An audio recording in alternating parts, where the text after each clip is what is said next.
देखिए, दुनिया में जितने लोग विद्वान हुए उन्होंने बताया कि गरीबी से निकलने का 3 ही रास्ता है। पहला रास्ता है पढ़ाई।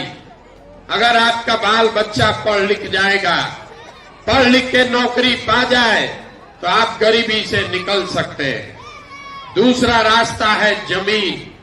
अगर आप पढ़े लिखे नहीं हैं, आपके पास जमीन हो तो खेती किसानी करके भी आप अपना जीवन सुधार सकते हैं। और तीसरा रास्ता है पैसा, पूंजी। अगर आप पढ़े लिखे नहीं हैं, आपके पास जमीन भी नहीं है, लेकिन अगर पैसा हो, पूंजी हो, कोई कर्ज भी दे दे तो कोई न कोई छोटा मोटा रोजी रोजगार, व्यापार दुकान करके आप अपना जीवन सुधार सकते हैं। यही 3 रास्ता है, नौकरी, खेती और व्यापार। नौकरी करने के लिए पढ़ाई चाहिए, खेती करने के लिए जमीन चाहिए और व्यापार करने के लिए पूंजी चाहिए।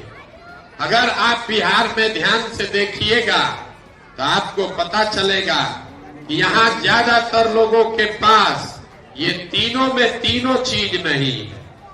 यहाँ जो गरीब है उसके बच्चे के पास पढ़ने का सुविधा है ही नहीं। तो जब आपका बच्चा पढ़ेगा ही नहीं तो आपका अनपढ़ बच्चा, उसको कोई डॉक्टर, इंजीनियर, कलेक्टर नहीं बना सकता है। उसको जीवन भर मजदूरी ही करना पड़ेगा। यहाँ इसलिए खेती से आपका जीवन नहीं सुधरा क्योंकि जितने लोग आप यहाँ बैठे हैं, 100 में 60 आदमी के पास, बिहार में 100 में 60 आदमी के पास एक धूर जमीन है ही नहीं। तो खेती करेगा कैसे?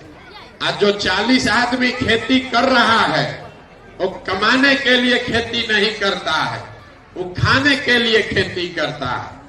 तो आपके पास पढ़ाई का साधन है नहीं, खेती से आमदनी है नहीं, और रोजी रोजगार व्यापार करने के लिए पैसा पूंजी है ये नहीं है, तो आप गरीबी से निकलिएगा कैसे? सरकार चाहे सड़क बना दे कि बिजली ला दे, आपको 4 किलो अनाज दे दे कि सरकार आपको सिलेंडर बांट दे। आपने देखा ये 7 सरकारों ने ये काम किया है, फिर भी आपका गरीबी खत्म नहीं हुआ। गरीबी खत्म तब होगा जब आपके बच्चों के पढ़ने का उपाय हो, जब आपके खेती से आपको आमदनी हो और घर घर लोगों को रोजी रोजगार व्यापार करने के लिए पैसा पूंजी दिया जाए।